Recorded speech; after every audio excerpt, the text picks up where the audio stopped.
Good morning. तो अभी हम एक नया टॉपिक स्टार्ट कर रहे हैं। अ, मध्य प्रदेश की नदियाँ है ना। उससे पहले अगर आपने चैनल को सब्सक्राइब नहीं किया हो तो चैनल को सब्सक्राइब कर लें। नाम है दीपक परमार। ठीक है।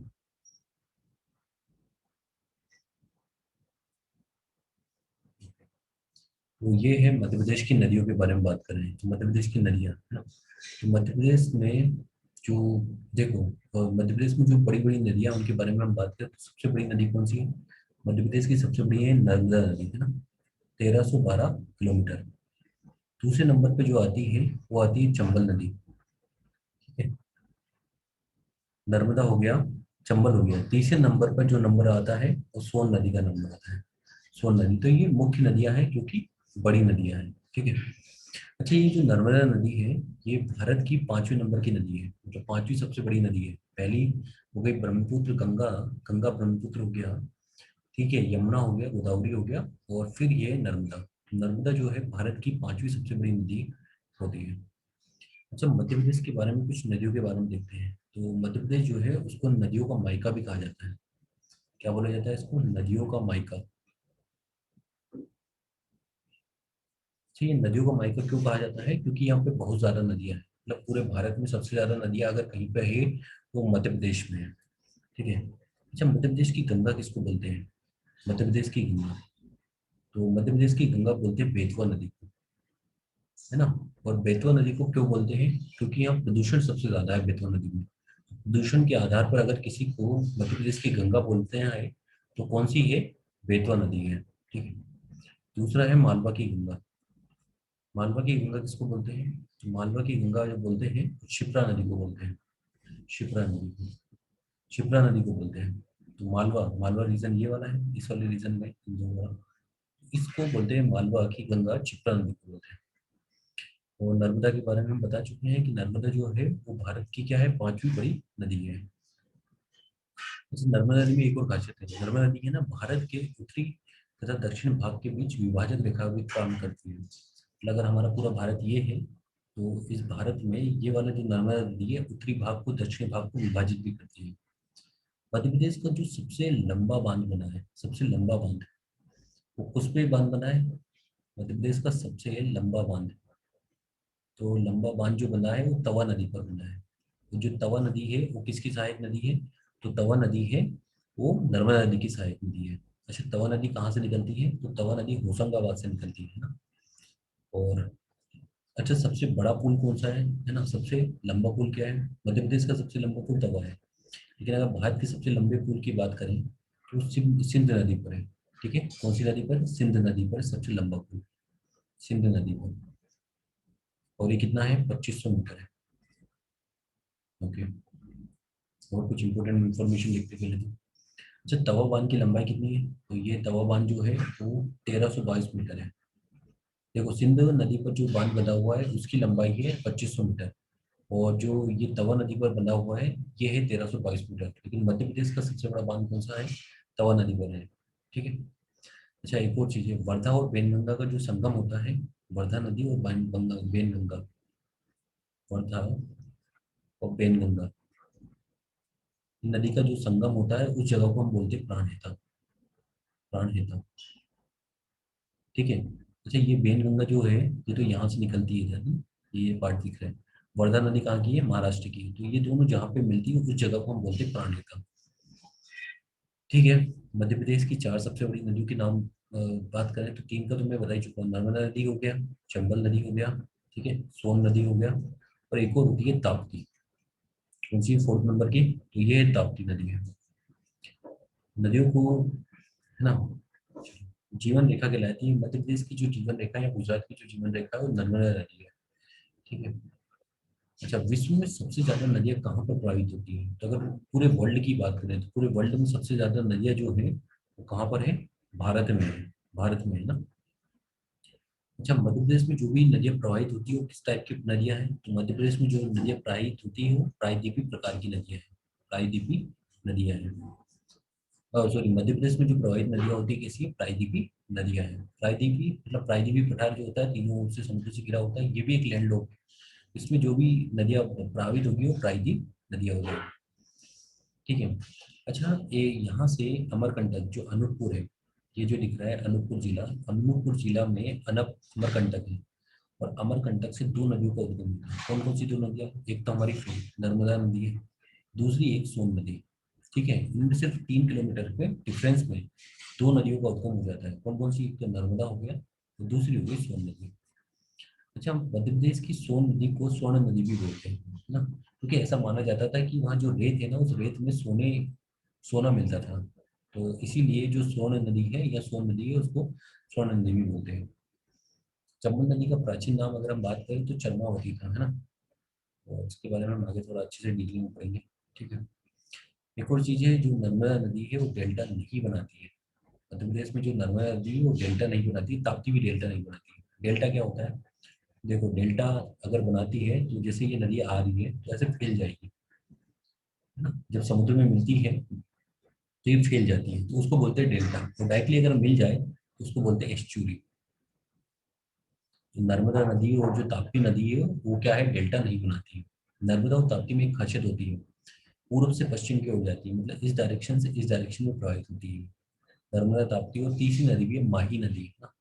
माही नदी में एक खासियत होती है कि माही नदी क्या करती है कि माही नदी जो होती है कर्क रेखा को 2 बार कटती है। माही है ना, कर्क रेखा को कितनी बार कट करती है? 2 बार कट करती है। और ये भी पूर्व से पश्चिम की तरफ ही जाती है। तो यही है मध्य प्रदेश की दो मुख्य नदियों में, नर्मदा और ताप्ती का नाम जरूर याद रखना। ठीक है। ओके। बेन गंगा की बात करें तो ये जो बेन गंगा नदी है ये दक्षिण की ओर प्रवाहित होती है।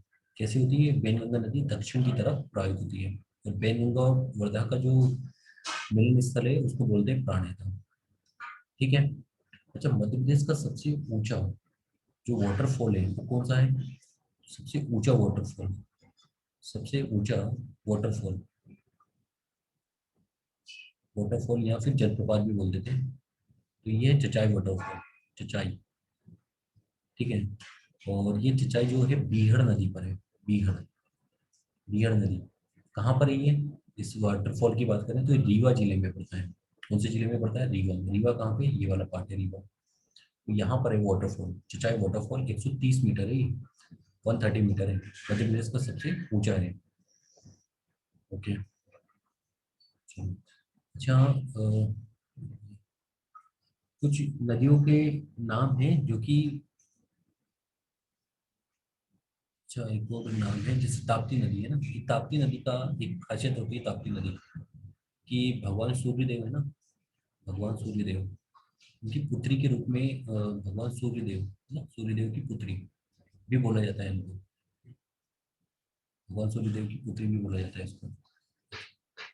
और ठीक है ना, इतना ही हो गया। एक हमारे पास होता है केन नदी का। केन नदी का प्राचीन नाम देखें तो तृणावती है।